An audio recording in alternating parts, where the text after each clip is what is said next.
Hello friends, आज हम लोग बुक रिव्यू करेंगे एक बहुत ही प्रतिष्ठित किताब जिसका नाम है मैंने मांडू नहीं देखा है। और यह किताब इसको लिखा था स्वदेश दीपक ने। यह किताब बहुत प्रसिद्ध हुई थी क्योंकि स्वदेश दीपक ने इसको अपने अवसाद काल के बारे में पूरा बताया हुआ है। इस किताब का पृष्ठों की संख्या है 344 और अमेजन पर इसका मूल्य लगभग 250 के आसपास दिखा रहा है। और इस किताब को पहली बार प्रकाशित किया था जगन्नाथ बुक्स ने और उसके बाद कई सारे प्रकाशकों ने इस किताब को प्रकाशित किया है। यह किताब बहुत ही फेमस हुई थी और इस किताब का नाम है मैंने मांडू नहीं देखा। स्वदेश दीपक ने यह किताब लिखी है। इन्होंने इस किताब में अपने अवसाद के बारे में लिखा है। उनको सन 1991 से 97 तक इनको बाइपोलर डिसऑर्डर हो गया था और इन्होंने अपने आप को ही आग लगा लिया था और हॉस्पिटल में 7 साल के लिए थे।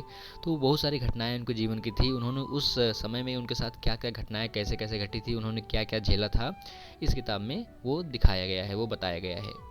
इन्होंने बहुत सारी किताबें लिखी हैं और बहुत सारी कहानियाँ भी लिखी हैं, बहुत सारे उपन्यास लिखे हैं, लेकिन खास करके ये जाने जाते हैं अपने नाटकों के लिए। खास करके उनका वो वाला नाटक कोर्ट मार्शल बहुत ही फेमस नाटक हुआ था और वो उसके लिए ही जाने जाते हैं मेन रूप से।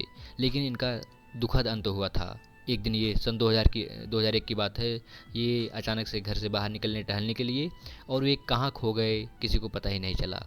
आज तक उनकी बॉडी या उनको कुछ पता ही नहीं चला वो जीवित हैं या नहीं, किसी को नहीं पता। जब वो एकदम से अवसाद में चले गए थे उसके बाद उन्होंने ये किताब लिखी। तो ये किताब का अपना अलग महत्व है। जब आप इस किताब को पढ़ेंगे तो आप समझ पाएंगे कि लेखक की क्या दुनिया होती है, वो क्या क्या झेलता है, अवसाद कैसे होता है, सबसे बड़ी बात। और अवसाद में किसी का मजाक नहीं उड़ाना चाहिए, ये भी एक वाकया है। तो लेखक ने किस प्रकार से जीवन को जिया और कैसे उन्होंने तकलीफ़ों को झेल के कैसे आगे बढ़े और आगे जाके एक किताब लिख पाए, यह सब उन्होंने बड़े अच्छे तरीके से पिरोया हुआ है। मैंने मांडू नहीं देखा नाम के बारे में लेखक कहते हैं कि एक स्त्री ने मुझसे पूछा था मांडू चलने के लिए और मैंने उसको लताड़ दिया था, मैंने उसको मना कर दिया था। उसके बाद वो मेरे पीछे पड़ गई और उसने मुझे अवसाद में ला दिया। ऐसी ही कुछ बातें वो लेखक इस किताब के नाम के बारे में कहते हैं। एक अवसादपूर्ण लेखनी कैसी होती है आपको 4 लाइन से समझा रहा हूँ उनके ही शब्दों में। यह गेस्ट हाउस कुलीन वर्ग के निवासियों का था। जैसे शाम वीरान वैसे सामने बिछी सड़क सुनसान। हवा मुझे छूकर निकल रही थी। सिगरेट सुलगाई, खंभे के पीछे झाँका, वहाँ दुबक कर बैठी हवा को देख लिया। शायद हिस कहा। हवा झेंप गई, अपना सा मुँह लेकर उड़ी और सड़क पर लेट गई।